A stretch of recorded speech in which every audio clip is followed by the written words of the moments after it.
Dennis Palumbo is an award-winning author and licensed psychotherapist. He's also a former Hollywood screenwriter. He co-wrote the award-winning film My Favorite Year with Peter O'Toole. He's also been on a number of staff TV jobs. But after his Hollywood screenwriting career, he became a psychotherapist, mostly dealing with Hollywood creatives, writers, actors, directors. But he's continued his work as an author. He's written a series of 4 mystery novels featuring a police psychologist named Daniel Rinaldi, my apologies, who works for the Pittsburgh Police Department. That's and right. Dennis happens to come from Pittsburgh as well. That's right. He's also written a book called Writing from the Inside Out, which is about the creative process for writers. And we were talking in an earlier segment about some of the issues that Hollywood creatives face, whether they're in front of the camera or behind the camera, writers, actors, directors. And one of the things we were talking about was the amount of sort of healthy narcissism you need to be successful in Hollywood, but also the stresses and strains that come with success and failure, the celebrity culture. What's your experience with that, with some of the people you see and patients? Well, the thing that is important to remember is that it's the work that tends to make the artist satisfied. Mm-hmm. And if the writer, director, actor gets too caught up in their reviews or in the fame or whatever, they can lose their way. And one of the things that I talk to my patients about a lot is to have a really healthy relationship between yourself and your creative talent, because it's the only thing you can really depend on. You know, the trends come and go, and agents come and go, and deals come and go. Yeah. But that's the one thing you can depend on. And the other thing is to take some of the sting out of the competitive aspect, is to think of yourself as being only in competition with yourself. Mm-hmm. That if you're a writer, you want to be a better writer today than you were yesterday. Yeah. And if you're an actor, you want to be a better and more consistent actor than you were yesterday, rather than comparing yourself to someone else. Well, it sounds like a real challenge too, because it seems to me, I've always thought that the success and failure are just the flip side of the same coin.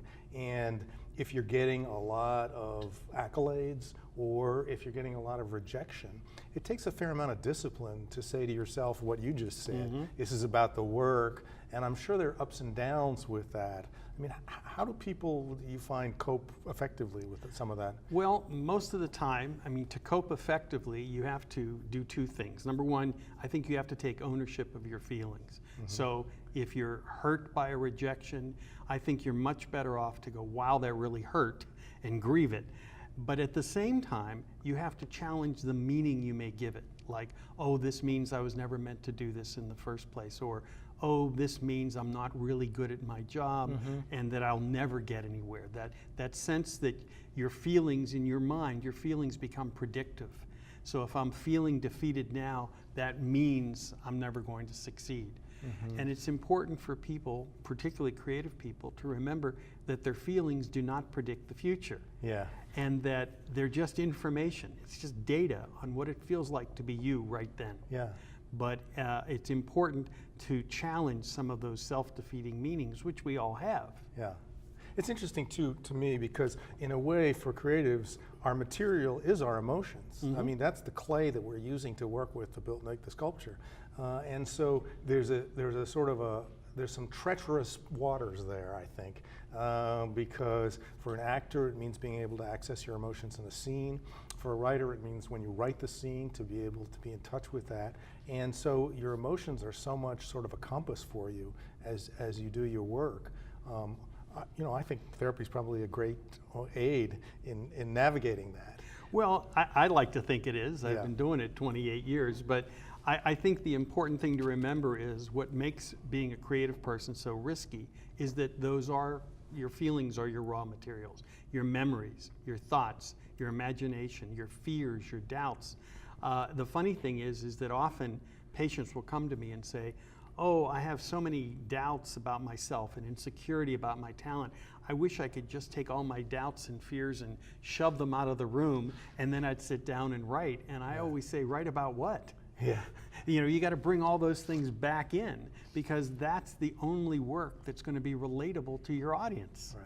And so, in a funny kind of way, you know, Emerson said something that I've always loved. He said, to know that what is true for you in your private heart is true for everyone, that is genius. And the writers we admire the most are the ones who tell us what their inner world is like, and we go, wow, I know exactly what that feels like. Does that require a kind of perspective on your own emotional being that's different from when you're a lawyer or a dentist or an accountant? I don't know if it requires perspective so much as a willingness to dig into it. And the way you do that is to challenge meanings, like I said before. For example, and this is just a generic example, an attorney might have a lot of fear before he or she is about to speak before a judge, and they'll say, oh, I have all this fear, maybe I was never meant to be a lawyer. Whereas a writer would go, fear. Yeah, I could see the character feeling that way. Of course he'd be afraid. And so there's a sense of, if you can, without judgment, activate and access those internal feelings, it helps make all of your work as a creative artist more relevant, and I think it has more integrity, and it has a much better opportunity to speak to a wide audience. Well, let's look a little bit, because I know you talk about this in your book, Writing from the Inside Out, about in addition to the psychological challenges, there's craft challenges in terms of writers. I mean, these are linked, obviously. The psychological is linked with the craft part. You talk about, for example, writer's block or the procrastination. And as a writer myself, I can tell you that there's a lot of other things I'd like to do in the office or at the house besides face the blank page every morning. Well, you know, the late screenwriter Ben Hecht once said, when you're a writer, fun is the enemy. But, you know, many of my patients enter therapy presenting with a concern about writer's block. And again, there's a couple ways to look at it.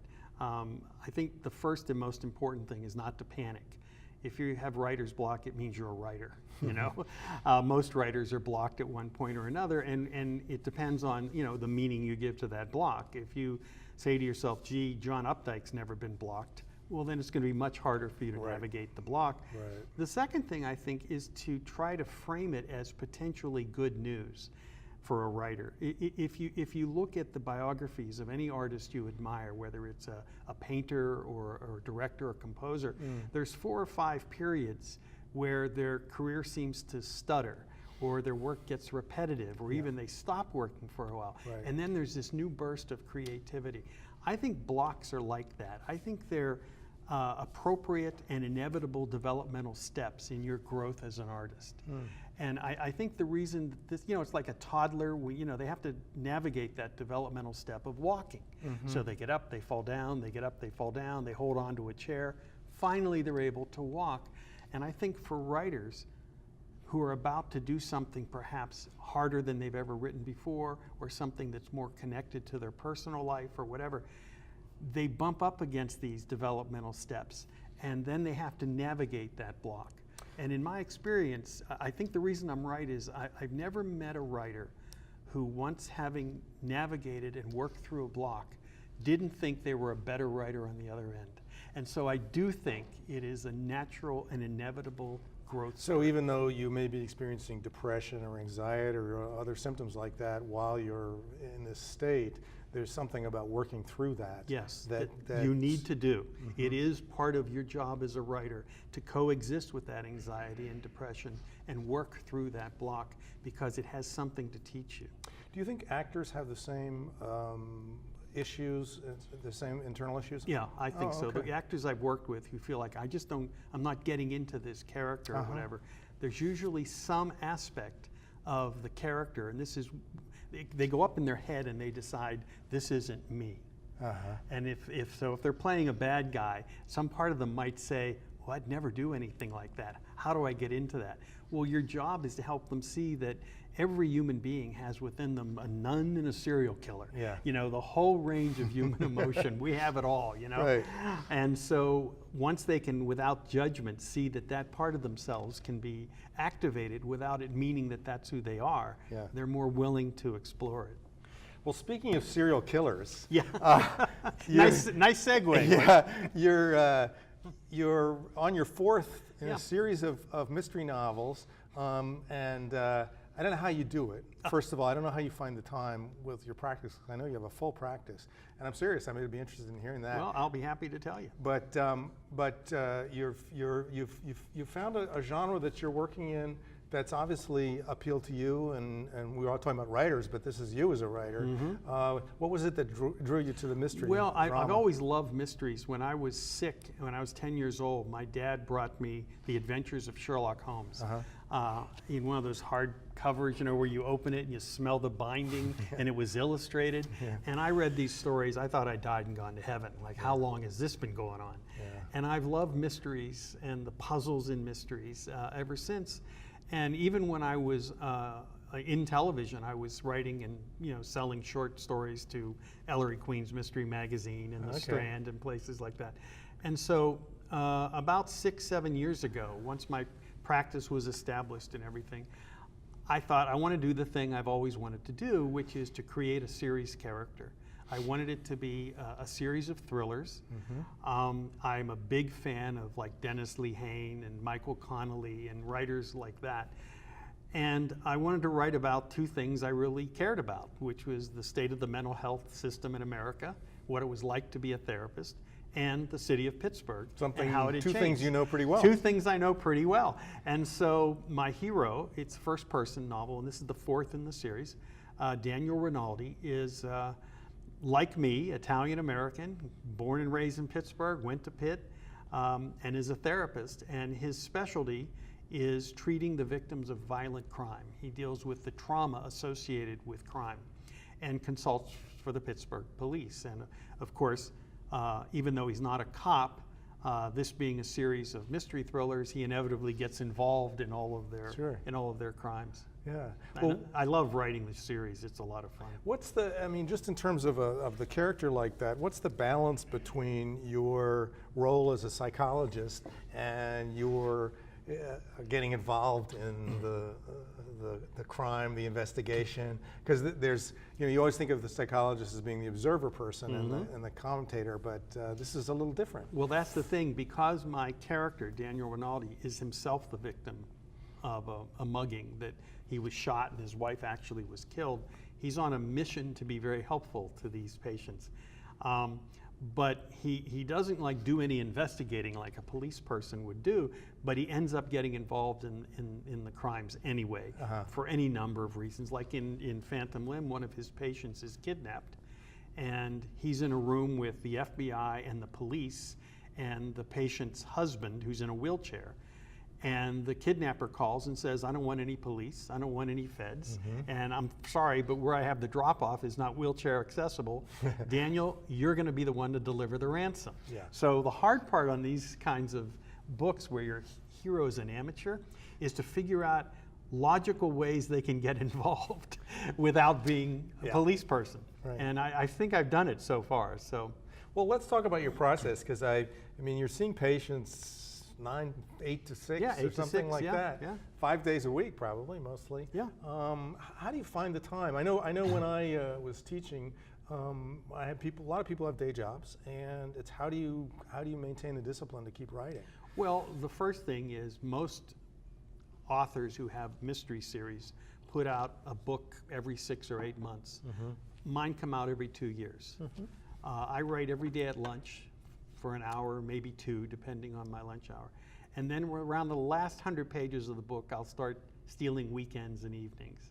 But for the first year, I'm just writing a page or 2 a day. And remember, you know, a page a day, at the end of a year, you have 365 pages. Absolutely. You know? Well, I'm in awe, because I think it would be so hard to take a break from doing what you do all day long for an hour and a half or an hour at lunch. And I wonder if you have kind of plotted it out in advance? Do you do outlines? No, I don't outline or plot out.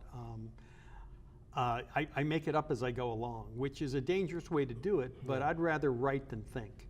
So I don't mind if I write 10 pages into a scene and go, this isn't working, and throw it out. Because for one thing, I like writing, and number two, you often find a line of dialogue or a sentence, a really good descriptive sentence, so that you can use that in the book that you're really writing. So, but when I start, I have a character in mind, usually, a patient or someone in the book, a character or a situation in mind, but I'm usually halfway through the book before I knew who the bad guy is, and then I have to go back and seed in the clues so that it's logical when you come to the end. When you're thinking about the character, your main character, of course this is a series, so you've really got to know him well, but do you sort of sketch out bios, or how do you think about the character? No, the way I think about the characters, and this is something I learned as a screenwriter, is I let them tell me who they are. So I'll just say, let's say a young man comes into Daniel's office and he's been mugged, and the police send him, for treatment because he's having panic attacks or whatever. I don't know anything about this young man. I just see him in my head. And he starts talking, and Daniel starts talking back. And after 4 or 5 pages, his personality begins to emerge, and I get an idea, oh, he has father issues, or, oh, he's lying, he really wasn't mugged. I didn't know what was going to happen, but something starts to happen. And I know I'm going to go back and rewrite those first 5 or 6 pages once I know who he is. Yeah, so you really, I can see you're using the therapeutic perspective. Where does the screenwriting perspective come in on that? I think it comes in on the dialogue. I'm very gratified by how many people have responded positively to the fact that there's a lot of humor in the dialogue, and it's very sharp and trenchant, and a little bit of noir quality to it. Yeah. Plus, I'm lucky in that I have very colorful characters that have emerged. Like Daniel's best friend is a paranoid schizophrenic, Noah Fry, who's both crazy and smart. And some of his foils in the police department, like Sergeant Harry Polk, is very, very disdainful of Daniel, and they have sort of a love-hate relationship. And I get to do all my tough cop speak with Harry. The guy who's unimpressed with Daniel's degree, his PhD, his success, his history. Right. None of this impresses Sort of Harry. brings down to the streets of Pittsburgh. He's very much the streets of Pittsburgh, the old Pittsburgh. Yeah. And Daniel, being the first in his family to go to college, the first to wear a jacket and tie, the first to be a professional man, his dad was a beat cop, is the new Pittsburgh. And so Harry and Daniel represent the old and the new Pittsburgh clashing. What about the film writing, screenwriting is really writing in pictures. It's, how does that relate to novel writing? I would think that they'd be fairly close in some ways. Well, they are. The thing that's important is to remember you're not writing a movie, you're writing a book. And because my novels are in the first person, I have a luxury I never had as a screenwriter, which is I'm inside Daniel's head. And so he can ruminate for 3 pages about the difference between a private psychiatric hospital and a county hospital. Or he can ruminate for 3 pages about what his marriage had been like and what it's like now to be single. He can do stuff that you can't do in the movies.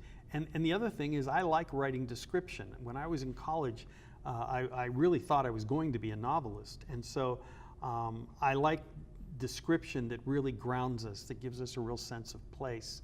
And again, Pittsburgh is such an interesting, topographically, an interesting setting, that writing about the hills, the streets, the bridges, the rivers, they're very visceral and very in the land kind of settings.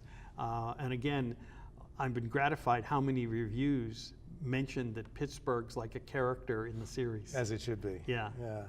Well, talk about a little bit the rewards and frustrations of novel writing versus screenwriting or TV writing. I mean, you've done all these things. Yeah. Well, what I like about novel writing is the book is yours. I have very good editors, but they primarily let me write the book I want to write. In film and television, as everyone knows, you are constantly writing draft after draft based on notes you're given by the producer or by the director or the studio head. You know, you're getting lots of notes. Or the producer's assistant, Or the his producer's girlfriend. assistant or his girlfriend, you know. So you're always getting a lot of input from people who feel they could be writers if they only had the time. Yeah. And that's not true. And being a screenwriter is a very, very specific skill. And the people who are good at it are great at it. And the fact that they have to have their work rewritten or, you know, get notes from people who have so much less knowledge about the characters and the story is one of the painful things. You know, as a screenwriter, you don't have copyright. You're not the owner of your material. As a novelist, you have copyright. It's your material. Yeah, yeah. But we know that the publishing business is changing radically. Radically, yeah. And it's been, I know that there are many successful top-notch writers, but there's a lot of other successful writers where, you know, you can't make a living. But I know you make a good living otherwise, so that's not such a worry. Well, that's the thing. I mean, I look at writing my novels as my avocation. You know, as I say to my wife, you know, instead of playing golf, this is what I do, you know. Yeah. But nowadays, unless you're really a big best-selling author, you can't make a living doing this. And so I'm pleased that my living comes from my practice so that I can write the kinds of books I want to write. I never have one eye on, well, will this sell a lot? Because I already have my practice for that. Whereas when I was a TV and film writer, it was my only source of income. So I was much more caught up in and tagged onto the marketplace. Have you, as a novelist, experienced some of the things that you talk about in terms of writer's block, procrastination? Only all of them. Anxiety, depression, procrastination, all of them. So nothing that my patients go through. I mean, I always tell people that, you know, I've been in therapy myself on and off for God knows how many years.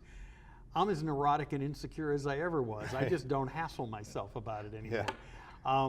But yeah, every writer goes, see, the thing is, having those issues does not say anything about you. It just says you're a writer. Yeah. And if you really care about what you do, you're going to be anxious sometimes, depressed. You're going to be worried that it isn't as good as the last thing you wrote.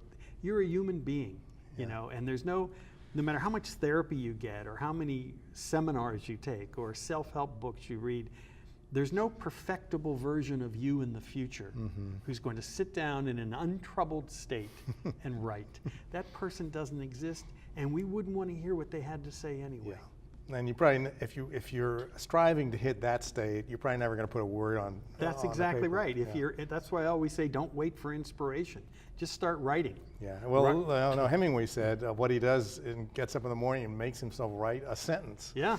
And there's a famous story about Ragtime. E.L. Doctorow had writer's block, went through everything that he could, finally looked at the wall of his house that he was living in New Rochelle and thought, that's an interesting wall. I wonder who lived in this room before. And from that came the novel Ragtime. Wow. Which is, you know, it's really kind of your character or your place leading you that's right. to the story. Actually, Doctorow said something wonderful when someone asked him about plotting and outlining, and he said, I don't do any of that. He said, I think writing is like driving home at night on a winding road. The headlights only show 10 feet ahead, but sooner or later you get home. Yeah. And that's the way I write. And this way I sort of write to find out what I think. Yeah. And so I figure if I'm surprised by the end of Phantom Limb, I think my readers will be surprised too. Well, let me just give you another little plug here. It's Oh, Phantom cool. Limb by Dennis Palumbo, just published in the last few months. Yeah, it just came out a couple months ago. It's the 4th in the series. Great. You've also taught. We've taught together at UCLA in the writers program. What's that experience? And I know you do seminars, you do conferences. What does that give you? For me, it just gives me a chance to give back. I do 2 different types of things. Often, like if I do a book signing, I also do it as a mini mystery writing workshop, a free workshop, and I talk about some of the things that people might be interested in knowing about writing mysteries. But also, as a therapist, I speak and present at a lot of therapeutic conferences. And a workshop that I've been presenting for years all around the country is called I Know I Have a Book in Me, Writing for Therapists. And it's to help therapists who want to have their articles published or their self-help book published, how they can better, mobilize themselves, deal with their procrastination, and get their writing done. Yeah, and by the way, if any of our viewers wanted to find out a little bit more about you, they should go to DennisPalumbo.com. Yes, they should go to my website. It'll give you, it's your website, and it'll give you, I think probably you can get on your mailing list and That's right. get information about your books, about your practice, and That's right. I don't update it as much as I should, but yeah, DennisPalumbo.com is the website. And also for people who are interested in what I do in my practice, I have a column in the Psychology Today website called Hollywood on the Couch, in which I talk in much more detail about some of the things we've discussed. well, I wanted to bring that up as a sort of a tongue-in-cheek question. Oh yeah? Because, I know you've probably treated celebrities, you've probably treated powerful producers and showrunners and stuff like that. And as a therapist, I know you have a strict code of ethics about what you can and can't say. Yes, I do. But do you often smile to yourself when you see somebody that you've treated, on TV, or how does that feel? Well, that's an interesting feeling, because I'll often be dealing with a patient who's having an enormous difficulty with a screenplay or having a lot of trouble with an episode of a television show or whatever. And then weeks or months later, I'll see the film or I'll see the TV show. And I'll know the sweat that went into that. And it gives me a little bit of pride to know that I, in some small way, helped them through some of the psychological snares so that they could finish it.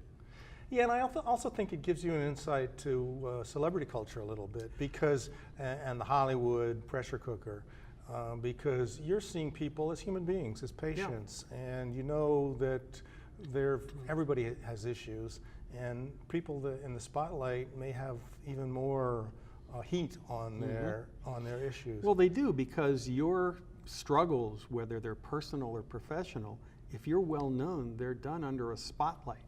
And in an internet culture, unlike anything we've seen up until the last 10, 15 years, where everything is evaluated. And the thing that's so striking to me is nowadays people know who showrunners are. And so if a television episode comes on and the fans don't like it, they take to the internet and slam the writers. Right. That's unheard of to me. In the 70s, I didn't know who a showrunner was of a show that I liked. And also I think in the celebrity culture, you're just getting a tiny slice of a person's personality. Of course and you are. It's really a made-up story in many ways, which everybody contributes to, because that's part of the branding process. But I'm sure you've been approached by publishers to write about. Oh yes. But I imagine there's a book in there somewhere, not so much naming names or even talking about, but just about that culture that you see really from the inside. Yeah, and I have been approached a number of times, and I'm always saying to them the same thing I always say, which is, absolutely, I'd love to write about this. Of course, I won't name any names. Yeah. And in fact, I was doing a TV interview once last year for Access Hollywood, and after we had done with the interview, the interviewer said, well, can we keep rolling film? I'm going to ask you questions now about like Miley Cyrus and Lindsay Lohan and stuff. And I went, I've never met those people. I said, I've never met them, and I would not comment on people who I've never met. Well, and Dennis, if I had met them, I wouldn't tell you. It's wonderful to have you. It's been really enjoyable. It's a lot of fun to meet you, Mike.